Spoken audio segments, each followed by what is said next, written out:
So let's get down to it. Substance. Locke on substance. Let's go back to Aristotle and remember sort of what the idea of substance was originally and why it's a very useful idea. The whole idea of substance from Aristotle on, I think, relies on the claim that we can, in our experience of anything, that we can make a distinction in thought between the thing itself and any of its characteristics. For instance, again, the cup or the mug. That is, that this cup has several characteristics. Its weight, its shape, its color, its smoothness, everything you can say about it. And that we could describe every possible characteristic that we can think of as belonging to this cup, but we use words like that, belongs to. What is it that the shape or the color belongs to? And that is the cup itself. Whatever it is that supports all those qualities. That is, there are really two aspects to a thing. There's the qualities, and there's whatever it is that the qualities belong to, and that is the substance. The thing that can, as Aristotle said, contain contrary qualities and remain the same thing, so that if the qualities all change, that doesn't mean we're dealing with a new thing. We're dealing with the same thing with slightly different qualities or majorly different qualities. So that idea of substance is really what Locke is trying to do away with here. The first section of chapter 23 of our complex ideas of substances, ideas of particular substances. A particular substance would be this cup or any other thing that we're experiencing. And then the second has to do with our obscure idea of substance in general. Let's start with the idea of particular substances, how made. He says, the mind being, as I have declared, furnished with a great number of simple ideas, conveyed in by the senses as they are found in exterior things or by reflection on its own operations, takes notice also that a certain number of these simple ideas go constantly together. Let's take something typical like pumpkin. A bunch of simple ideas here, and we've experienced many pumpkins in our lives, and they've all been, we've associated a certain shape and a certain color, and perhaps a certain texture, and maybe even taste. So we have a general idea of what a pumpkin is.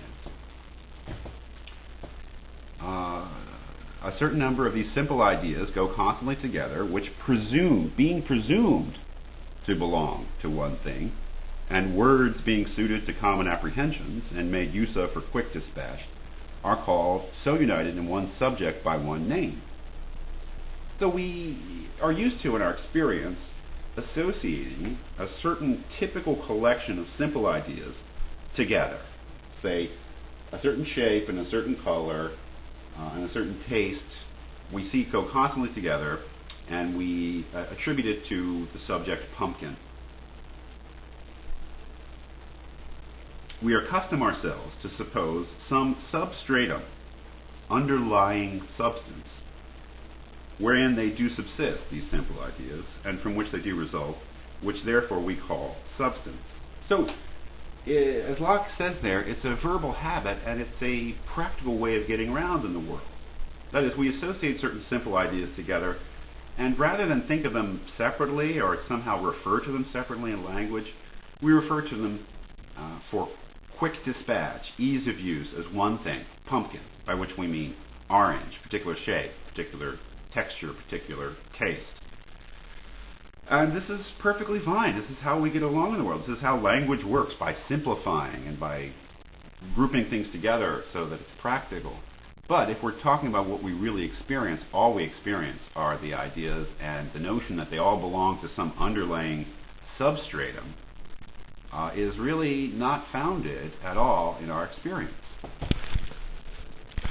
So if we move on to the second section, our obscure idea of substance in general, he says, so that if anyone will examine himself concerning his notion of pure substance, that is, this idea we seem to have of substance in general, he will find he has no other idea of it at all, but only a supposition of he knows not what.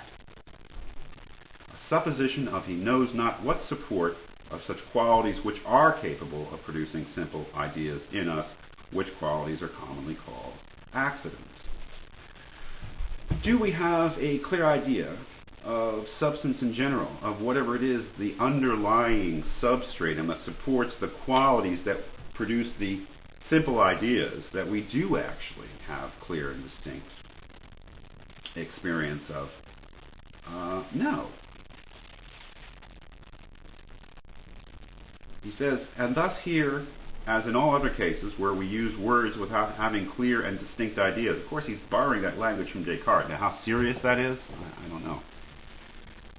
And thus here we talk like children, who, being questioned what such a thing is, which they know not, readily give this satisfactory answer that it is something, which in truth signifies no more, when so used, either by children or men, but that they know not what, and that the thing they pretend to know and talk of is what they have no distinct idea of at all, and so are perfectly ignorant of it and in the dark. That is, we have no clear idea because we have no actual experience of substance, of this thing that he says, which, according to the true import of the word, is, in plain English, standing under or upholding. We do not, in any particular case or in general, Locke says, have anything but access to experience of a thing's qualities, one might say, or the simple ideas that we are furnished with.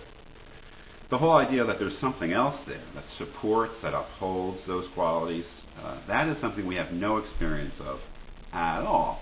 We might have a natural tendency to assume that there is an underlying substance which upholds all the apparent qualities of the thing, but in truth we have no direct experience of it, so maybe we should just do without it and say we don't really need the idea of substance.